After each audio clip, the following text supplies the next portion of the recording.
Sometimes all it takes is one calm voice to silence the noise. One sentence to remind us that not everything needs to be a scandal. Sometimes it just makes sense.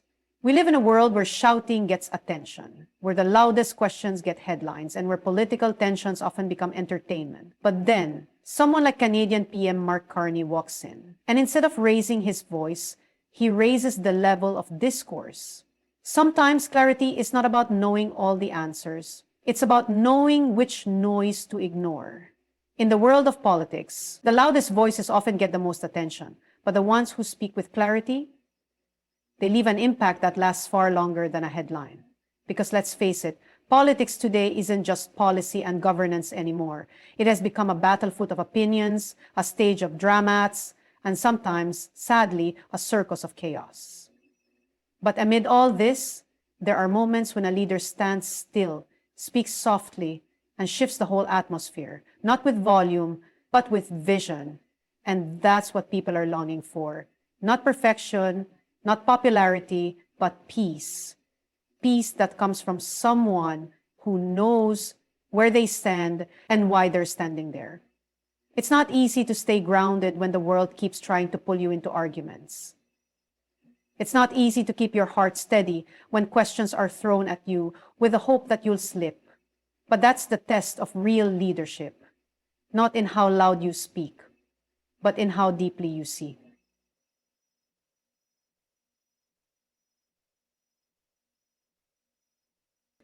But response? That comes from a place of clarity. It's thoughtful, intentional, and rooted in wisdom. Chaos demands reaction, but clarity invites reflection. People are tired of confusion, tired of scandals, tired of leaders who play games with truth. That's why when someone steps into the spotlight and chooses calm over chaos, it's not weakness, it's strength. Quiet strength. The kind that doesn't need to prove itself to be powerful. The kind that doesn't rush to be understood because it already understands its purpose.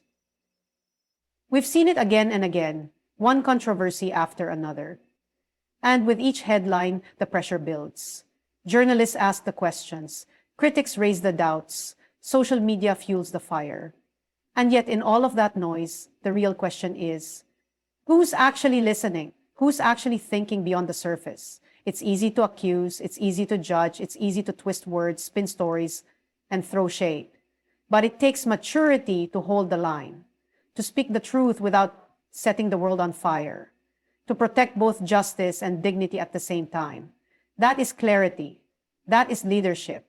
You see, clarity doesn't mean ignoring the issues. It doesn't mean sweeping problems under the rug. In fact, it's the opposite. Clarity confronts, but it doesn't condemn. It leads, but it doesn't dominate. It educates, but it doesn't humiliate. And that's what the world needs more of today.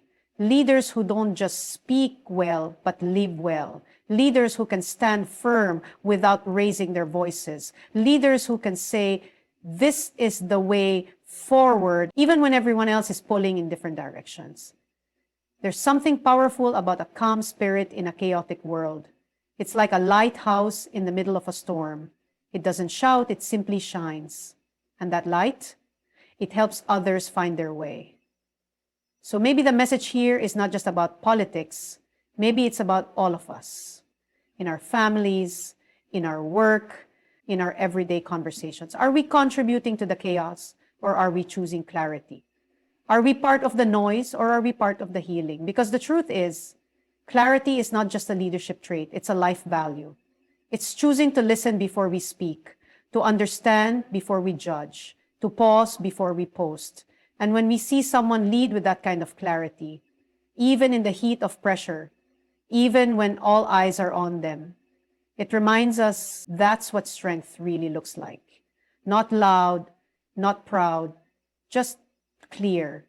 So next time the world gets noisy and everyone's asking you to pick a side, say something fast, prove yourself.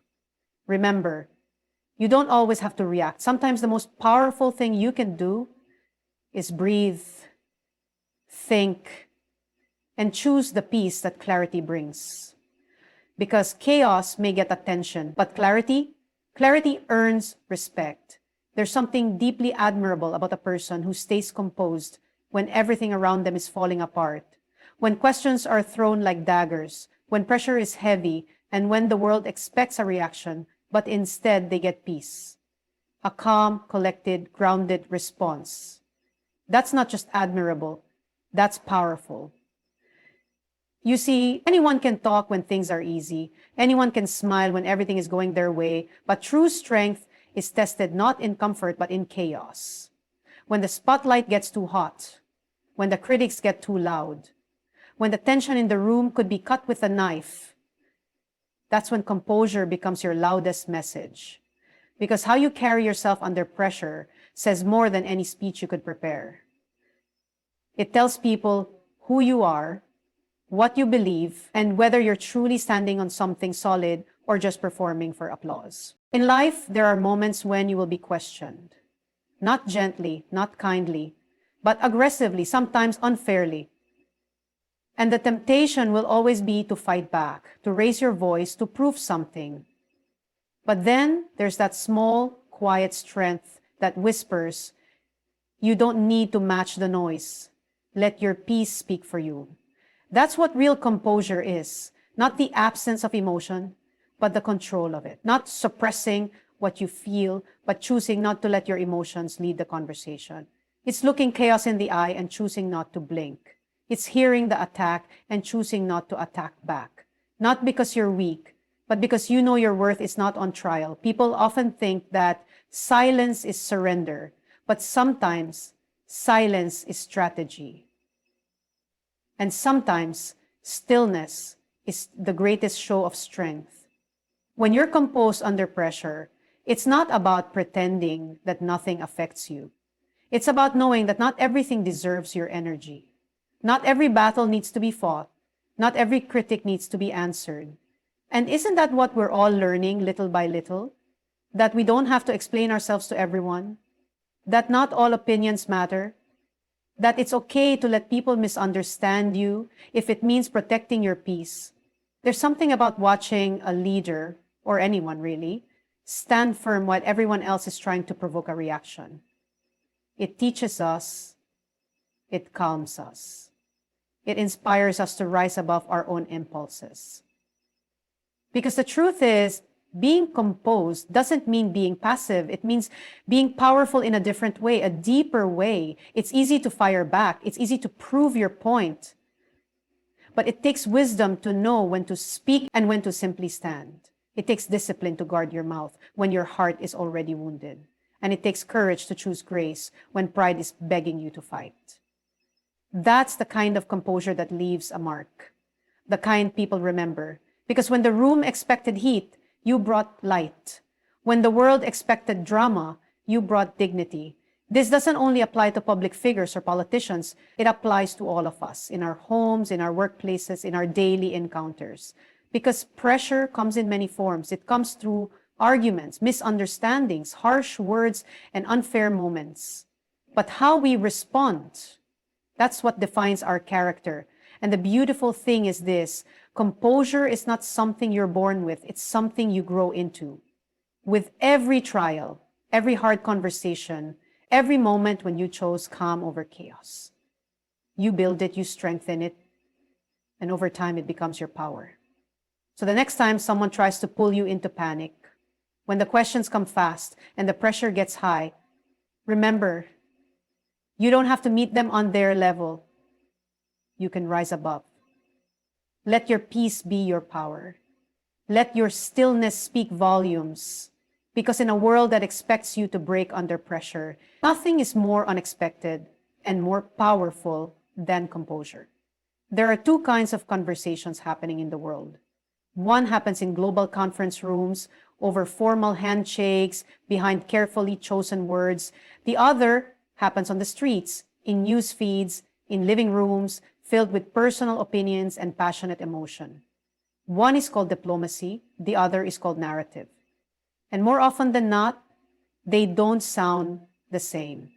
Because international diplomacy is not just about reacting to today's headlines. It's about navigating long-term relationships, shared interests, and a future that stretches far beyond what the media reports in the moment. While local narratives are built on the here and now, the emotion of what people feel, the pain they carry, and the history they haven't healed from yet. And that's not a bad thing. Feelings are real, voices matter. But here's the thing, not every decision made on a global level will always match what's being felt locally. Sometimes what makes sense on the world stage may feel confusing or even wrong to those watching from a personal lens. And that's where the disconnect begins. It's not that one is right and the other is wrong. It's that both are working with different views, different priorities, different pressures. Diplomacy asks, how do we move forward without burning bridges? Local narratives ask, how can you move forward when people are still hurting? Both questions are valid, but they demand very different answers. So when a leader invites another to a summit, despite controversy, despite criticism, people begin to question, why now? Why them? Don't you care about what's happening back home? But here's what many don't see. On the international stage, relationships aren't based on popularity. They're based on stability, strategy, balance, respect. It's not about liking a leader. It's about recognizing their role in the global puzzle. That's why it's so easy for misunderstanding to grow. Because what people see on the outside, a handshake, a photo op, a seat at a summit, doesn't tell the whole story. It doesn't show the private discussions, the tough conversations, the political risks being taken just to keep the peace. And so the moment a global decision doesn't echo a local sentiment, people start to assume the worst. But diplomacy isn't about choosing sides. It's about keeping the door open. It's about saying, we may not agree, but we still need to talk. Because silence between nations leads to distance. And distance leads to misunderstanding. And misunderstanding, if left alone, turns into something more dangerous, division. On the other hand, local narratives come from lived pain, from history that hasn't healed, from injustice that people still carry in their bones. And no summit, no diplomatic explanation, no polite statement can erase that. So while the world tries to move forward, the people at home sometimes feel left behind. That tension is real, and it deserves to be acknowledged, not ignored, not dismissed. Because sometimes leaders get so focused on the bigger picture that they forget to explain the steps along the way. And when people are left out of the conversation, that's when trust starts to erode. So what can be done? It starts with listening, really listening. Not just to what makes sense on paper, but to what matters in people's hearts. Because progress without compassion is just cold politics. And compassion without strategy is just emotion without movement. We need both. Leaders who think long-term but feel deeply. Who shake hands on the global stage but never forget the voices they represent back home. It also takes honesty. Leaders who are brave enough to say, this decision may not feel good right now, but trust me, it's a step towards something better. Because the truth is, global peace doesn't happen by accident. It's built slowly, quietly, and often uncomfortably through conversations most people will never see. And finally, it takes maturity from all of us to admit that just because we don't see the whole picture doesn't mean there isn't one. That behind every headline there are layers, contexts, histories, decisions made not just for today, but for years to come. So the next time you see a headline that sparks outrage, the next time a leader gets criticized for who they are seen shaking hands with, pause, breathe. Ask yourself, is this diplomacy at work? Or is this just a moment being misunderstood through a local lens? Because international diplomacy will always look different than local emotion. But both are valid, both are important, and both need to be honored if we're ever going to move forward, not just as countries, but as people who understand that healing and progress don't always happen at the same pace. Sometimes what's happening in the room is much bigger than what's being said in the crowd. And sometimes what's being said in the crowd is exactly what the people in the room need to hear. There's a weight that comes with having a voice that reaches, a responsibility that many forget once the lights turn on, the cameras roll, and the questions start flying. In today's world, where information spreads faster than truth can catch up, the media holds power, not just to inform, but to influence. And when it comes to sensitive issues, that power can either heal or harm.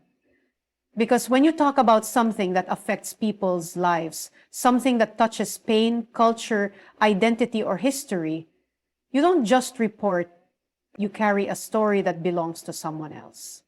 And that demands care. It's easy to chase the headline. It's easy to dig for controversy, to stir emotion, to ask the kind of questions that make people uncomfortable. But just because something is newsworthy doesn't mean it should be turned into a spectacle. There's a line between curiosity and carelessness. And when that line is crossed, trust is lost. And when that line is crossed, trust is lost. Sensitive issues are called sensitive for a reason. They involve real people, real pain, real consequences, whether it's a political investigation, a cultural tension, or an unresolved conflict. These are not just topics, they are lives. And when the media steps into those spaces, it must do so with empathy, not just eagerness. Ask the questions, yes. Dig for truth, yes. That's part of the job. But how you ask, the tone you use, the timing, the intent behind it, all of that matters. Because truth delivered without compassion feels like an attack, not a revelation. Sometimes it's not what you say, but the way you say it that shapes public perception. And the sad truth is, in trying to get the big moment, the emotional soundbite, or the viral clip, we forget that behind every answer is a person, a leader, a nation, a wound. And when the media forgets that, it stops being a bridge and becomes a barrier. People want to know the truth. They deserve to. But they also deserve to hear it in a way that honors both the story and the storyteller. Not every microphone needs to be confrontational. Not every question needs to carry accusation. Sometimes the most powerful moments in journalism happen when the person asking the question listens more than they speak. We forget that influence without accountability is dangerous. When the media loses sight of its role to enlighten, not enrage, it becomes part of the problem, not part of the progress. And then we wonder why people no longer trust what they see or hear, why they feel manipulated, why they turn away from important stories. Maybe it's because the presentation has become louder than the message. The drama has become bigger than the dignity. But it doesn't have to be that way. There's still a way to ask hard questions with grace, to uncover truth without shaming, to be relentless without being ruthless. And when journalists choose that path, that balanced, brave, human approach, something beautiful happens. People open up, walls come down, real stories emerge. Because people don't respond to pressure, they respond to presence, to sincerity, to someone who isn't just there to get a scoop, but to truly understand. And in times like these, when the world feels divided, when communities feel unheard, when every issue seems to trigger deeper wounds, the media can choose to be different. Not soft, not silent, but sensitive. There's nothing weak about being careful with people's pain. There's nothing wrong with pausing before you push. In fact, it shows strength, the kind that doesn't just want to be first, but wants to be right, wants to be fair, wants to tell the story in a way that brings light, not just noise. So the next time there's a press conference, a sensitive topic, a question that feels too sharp to ask, remember, it's not just about the answer you'll get, it's about the space you create for that answer to be given. Because truth matters, but so does tone, so does timing, so does heart. And in the end, the most responsible kind of media isn't the one that shouts the loudest. It's the one that listens with care, speaks with integrity, and never forgets the human being on the other side of the lens. Leadership isn't about the title. It's not about the spotlight, the applause, or the scripted statements. Leadership is about who you choose to be when the world is watching. Not just in the good moments, but especially when the pressure rises, when the pressures get tough, and when silence starts to feel louder than words. Because it's easy to lead when everything is going according to plan, when people like you, when the headlines are kind, when the results are clear. But the real test of leadership shows up in moments of tension, in seasons of uncertainty, when decisions are not black and white, and when no answer is guaranteed to please everyone. In those moments, you can't fake it. People will see right through you. They will know if you're just performing. They will know if you're simply trying to protect your image instead of doing what's right. That's the thing about leadership. It demands authenticity. It calls you to stand firm in your values, even if that means standing alone. The world is always watching, not just for what you say, but for how you say it. Not just for what you decide, but how you carry yourself while making that decision. Are you steady?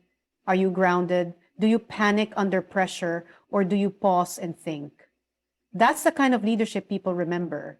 Not the loudest voice, but the calmest presence. Sometimes, it's not about having all the answers. It's about showing people that you're willing to find them carefully, humbly, with integrity. It's about not being afraid to say, I don't have it all figured out yet, but I will not act in haste. That kind of humility doesn't make you weak, it makes you real. And in today's world, real is rare. So when you step into a leadership role, whether you're leading a country, a company, a team, or even your own family, know this. People are not just watching your decision. They're watching your reactions. They're observing your tone. They're listening to the way you speak when you're under fire. That's where your leadership either shines or shatters.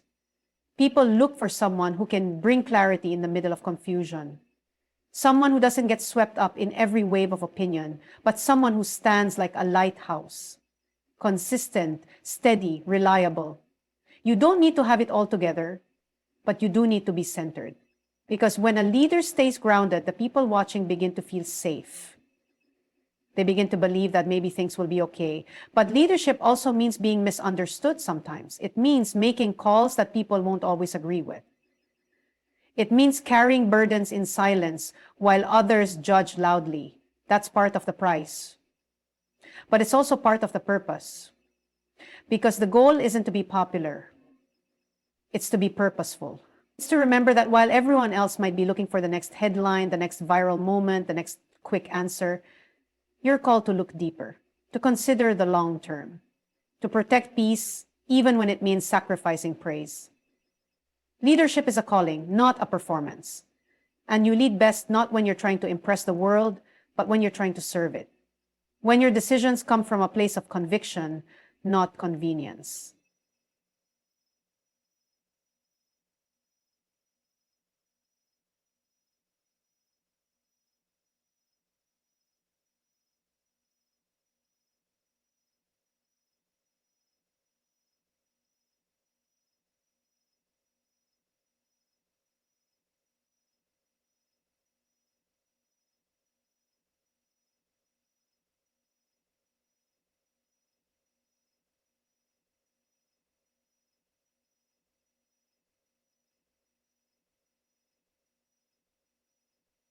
When you don't just say what people want to hear, but what they need to understand. And yes, it's hard, it's lonely, it's heavy, but it's also sacred.